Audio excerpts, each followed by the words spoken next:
साड़ी पहनने वाली बहू। सुनिए जी, हमारे बेटे की उम्र हो रही है, अब हमें उसके लिए लड़की देखना शुरू कर देना चाहिए।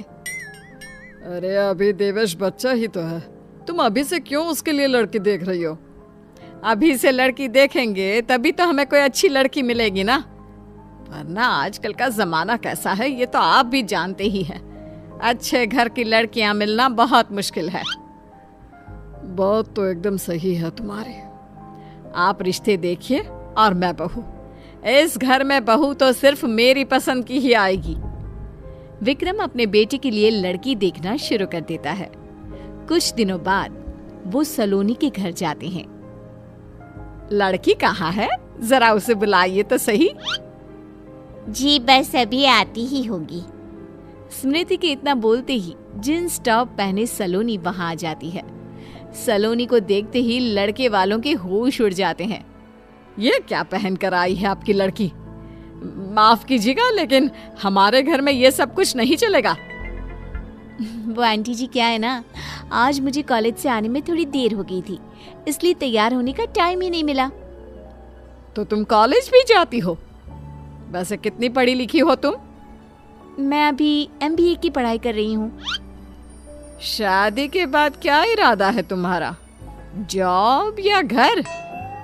जैसा आप कहो। देखो सलोनी, शादी ब्याह का मामला है, इसलिए मैं झूठ नहीं बोलूंगी। मुझे मेरे बेटे के लिए एक ऐसी लड़की चाहिए जो खाना बनाना, बड़ों का आदर करना, पूजा पाठ करना जानती हो। ये जीन्स पहनना, कॉलेज जाना और जॉब करना, ये सब हमारे घर नहीं चलेगा। माँ, ये सब आप क्या बोले जा रही हो? आखिर जीन्स पहनने में क्या बुराई है? और उसे जॉब करनी है या पढ़ाई, ये सब तो उसकी मर्जी है। इसका फैसला हम कैसे कर सकते हैं? चुप कर तू, तुझसे किसी ने सलाह नहीं मांगी है। तुम बताओ सलोनी, अगर तुम्हें हमारे घर की बहू बनना है तो ये सब छोड़ना पड़ेगा। आंटी जी, मैं जीन्स भले ही पहनती हूँ, पर इसका मतलब ये तो नहीं कि मेरे अंदर संस्कारों की कमी है। मुझे खाना बनाने, कपड़े बर्तन धोने से लेकर भगवान की पूजा अर्चना करना सब आता है। लेकिन मैं आपकी शर्त नहीं मान सकती। ना तो मैं जीन्स छोड़ूंगी और ना ही अपनी पढ़ाई। ठीक है, फिर हम भी इस शादी के लिए इनकार करते हैं। वृंदा, ये तुम क्या बोल रही हो? मैं ठीक ही तो बोल रही हूँ। मुझे सुशील और संस्कारी लड़की चाहिए। ऐसे आंखों में आंखें डालकर बात करने वाली लड़की हमारे घर की बहू नहीं बन सकती। ऐसे ही 2 महीने बीत जाते हैं, लेकिन वृंदा को ऐसी एक लड़की भी नहीं मिलती जो उसकी शर्तों पर शादी के लिए तैयार हो। वो जहां भी लड़की देखने जाती, उनसे ताउम्र साड़ी पहनने और घर का चूल्हा चौका करने की शर्त रख देती, जिसे सुनते ही हर लड़की इनकार कर देती। देखो वृंदा, बहुत मुश्किल से एक और रिश्ता आया है। तुम प्लीज यहाँ किसी पर कोई शर्त मत थोप देना। मैं नहीं चाहता कि तुम्हारी उठ पटांग शर्तों के कारण हमारे बेटे की उम्र निकल जाए। अच्छा, तो अभी आपको मेरी शर्तें उठ पटांग लग रही है। जिस दिन कोई गलत लड़की हमारे घर की बहू बन जाएगी ना, तब समझ आएगा आपको। देवी जी, अगर आपका हो गया हो तो अब चले हम लड़की देखने। हाँ तो चलो ना, कौन मना कर रहा है। वृंदा और विक्रम अपने बेटे के संग लड़की देखने जाते हैं, जहां लड़की की माँ चारुलता उनका स्वागत करती है। आप कुछ चाय नाश्ता लेंगे? नहीं नहीं, आप बस लड़की को बुला लीजिए। चारुलता अपनी बेटी वैदेही को आवाज देती है। थोड़ी ही देर में साड़ी पहने, हाथ में चाय लिए और सर पर पल्लू रखकर वैदेही आ जाती है। वैदेही को देखते ही वृंदा फूले नहीं समाती। वो बिना कुछ पूछे ही रिश्ता पक्का कर देती है और अच्छा सा मुहूर्त देखकर दोनों की शादी करा देती है। शादी के 2 दिन बाद, वैदेही बेटा, देवेश ऑफिस के लिए लेट हो रहा है, तो उसके लिए चाय बना कर ले आ। मम्मी जी, मुझे चाय बनानी तो आती ही नहीं है और उनको ऑफिस के लिए बहुत देर भी हो रही है, वरना मैं YouTube में देखकर बना लेती। आप एक काम कीजिए ना, आज आप चाय बना लीजिए, मैं कल बना लूंगी। वैदेही की बातें सुनकर वृंदा का मुंह खुला का खुला रह जाता है।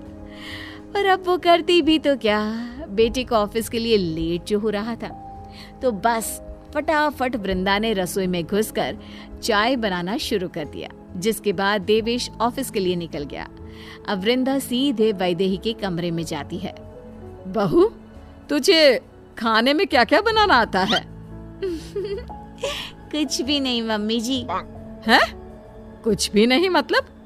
क्या तेरी माँ ने तुझे खाना बनाना नहीं सिखाया? नहीं तो मम्मी जी। वैदेही के इतना बोलते ही वृंदा अपना सर पकड़ लेती है। वैदेही भी अपनी सास की ये हालत देख मंद मंद मुस्कुराने लगती है। अच्छा बहू, ये बता, तुझे कपड़े धोने तो आते हैं ना? ना। क्या? कपड़े धोने भी नहीं आते? अच्छा तो बर्तन धोना, वो तो आता ही होगा। नहीं मम्मी जी, मैंने आज तक कभी बर्तन धोए ही नहीं। तो एक बात बता बेटा, तुझे आता क्या है? इस पर वैदेही शर्माने लगती है। अरे शर्मा क्यों रही है? बता ना, कुछ तो आता ही होगा तुझे। वैदेही शर्माते हुए कहती है, मम्मी जी, दरअसल मुझे ना खाने पीने और सोने के अलावा कुछ नहीं आता। वैदेही के इतना बोलते ही सास का सर चकराने लगता है। वो खुद को संभालते हुए कहती है, कोई बात नहीं बहू, मैं हूं ना, मैं तुझे सब सिखा दूंगी। दिन बीतते जाते हैं, लेकिन वैदेही घर का एक काम भी नहीं सीख पाती। वृंदा भी अब उसे सिखाते सिखाते थक चुकी थी, इसलिए अब वो भी उससे काम करने को नहीं कहती। क्या हुआ वृंदा, इतने परेशान क्यों हो? अब क्या बताऊं आपको, सारा काम दिन रात बस मुझे ही करना पड़ता है। बहू को कुछ भी बोलती हूँ तो वो साफ इनकार कर देती है। अब बहू तो तुमने खुद ही पसंद की थी, तो भुगतो अब। इसीलिए कहता हूँ, पहनावा देख कर किसी इंसान को मत तोला करो। कितना समझाया था, लेकिन तुमने मेरी एक बात नहीं सुनी। अच्छा ठीक है, मानती हूँ सही बहू चुनने में मुझसे चूक हो गई। आप खुश? इतना कहकर वृंदा वहां से चली जाती है। एक दिन वृंदा से मिलने उसकी कुछ सहेलियां घर आती हैं, जिनमें से एक सहेली अपनी बहू को भी साथ लेकर आती है। अपनी सहेली की बहू को देख वृंदा के पैरों तले जमीन खिसक जाती है। तुम यहाँ? ये मेरी बहू है सलोनी, तुम जानते हो एक दूसरे को? जी माँ जी, आंटी जी अपने बेटे का रिश्ता लेकर मेरे घर भी आई थी, लेकिन उन्होंने शर्त रखी थी कि वो मुझे अपने घर की बहू तभी बनाएंगी जब मैं अपनी पढ़ाई, जॉब और जींस पहनना सब छोड़ दूंगी। सलोनी की बातें सुनकर सभी दंग रह जाते हैं। इतने में सलोनी की सास कहती है, वैसे अच्छा ही हुआ जो तुम इसकी बहू नहीं बनी, वरना हमारा क्या होता। जानती हो वृंदा, मेरी बहू घर का सारा काम अकेले करती है, मुझे एक बर्तन तक उठाकर नहीं रखने देती। मैं तो सच में बहुत भाग्यशाली हूँ जो सलोनी मेरे घर की बहू बनी है। हीरा है हीरा मेरी बहू। अब वृंदा को अपने किए पर बहुत पछतावा होता है। उसे शैलजा से जलन भी होने लगती है, जिसके कारण वो अपनी बहू की झूठी तारीफों के पुल बांधना शुरू कर देती है। अगर तेरी बहू हीरा है तो मेरी बहू भी कोहिनूर है। जानते हो तुम लोग, मेरी बहू तो सुबह उठने से पहले ही मेरे हाथ में खाना ला कर दे देती है और मेरे बोलने से पहले ही घर का सारा काम खत्म कर देती है। ऐसी है मेरी बहू। जिस बहू की तो इतनी तारीफ कर रही है, जरा अब उससे मिलवा भी दे। हाँ हाँ, क्यों नहीं। वैदेही बेटा, जरा बाहर तो आना, मेरी कुछ फ्रेंड्स तुझसे मिलना चाहती है। वृंदा के कहते ही वैदेही सिर पर पल्लू रखकर बाहर आती है और सभी के पैर छूती है। वृंदा, तेरी बहू तो बहुत संस्कारी है। हाँ यार, तू सच में बहुत भाग्यशाली है जो तुझे ऐसी बहू मिली, वरना आज के जमाने में ऐसी लड़की मिलनी बहुत मुश्किल है। सच में क्या किस्मत पाकर आई है तू। तुझे तो कोहिनूर से भी कीमती बहू मिली है। वृंदा झूठी मुस्कान लिए हंसने लगती है। तभी मम्मी जी मुझे बहुत भूख लग रही है, जल्दी से जाकर कुछ बना दीजिए ना प्लीज। वैदेही की ये बात सुनकर सभी दंग रह जाते हैं। अरे बेटा भूख लग रही है तो जाकर बना ले कुछ, अपनी सास को क्यों परेशान कर रही है। इससे पहले कि वैदेही कुछ बोलती, वृंदा बीच में बोल पड़ती है।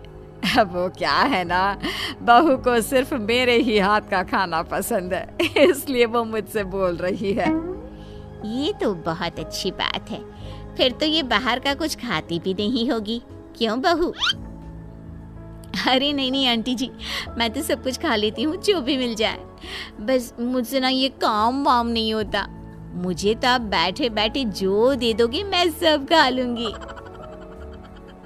क्यों वृंदा, तू तो बोल रही थी तेरी बहू घर का सारा काम करती है। अरे बहू तुम लोगों से मजाक कर रही है क्या? तुम भी इसकी बातों पर भरोसा कर रहे हो? जा बहू, जाकर सबके लिए चाय बना दे। मम्मी जी, मैंने आज तक अपने लिए तो चाय बनाई नहीं, फिर इतने सारे लोगों के लिए कैसे बना दूं? अगर आप चाय बनाए ना तो मेरे लिए भी बना देना। मेरी फेवरेट सीरियल का आने का टाइम हो गया है, मैं अपने रूम में जाकर टीवी देख रही हूँ। हाँ, थोड़ी देर पहले तक जो लोग वैदेही की तारीफ करते नहीं थक रहे थे, अब वही लोग उस पर हंसने लगते हैं। वृंदा को अब अपनी बहू और अपनी छोटी सोच पर बेहद शर्मिंदगी महसूस होने लगती है। तुम लोग बैठो, मैं तुम्हारे लिए चाय बनाकर लाती हूँ। नहीं वृंदा, उसकी कोई जरूरत नहीं है, अब हम यहाँ और नहीं रुक सकते। मुझे फक्र है अपनी बहू सलोनी पर, जो ऑफिस के साथ साथ पूरा घर भी संभालती है। चल बेटा, घर चलते हैं। जी मम्मी जी, बस 2 मिनट दीजिए मुझे। सलोनी वृंदा के पास जाती है और उससे कहती है, आज तो आपको एहसास हो ही चुका होगा आंटी जी कि कभी भी किसी को उसके कपड़ों से जज नहीं करना चाहिए। जींस पहनने का मतलब ये नहीं होता कि लड़की असंस्कारी है, या फिर अगर लड़की ऑफिस जाती है तो अपने परिवार को नहीं संभाल सकती। ये सब सिर्फ एक गलत सोच है। अच्छा हुआ उस दिन आपने मुझे ठुकरा दिया, वरना मुझे इतना अच्छा ससुराल नहीं मिलता। आज अपने पूरे जीवन में पहली बार वृंदा को एहसास होता है कि पहनावे को लेकर उसकी सोच कितनी गलत थी। कभी किसी के संस्कारों को उसके कपड़ों से तोलकर नहीं देखना चाहिए। कपड़े कभी किसी की काबिलियत और संस्कारों को बयान नहीं कर सकते। Thanks for watching. Like, subscribe, share, comment and press bell icon for future update.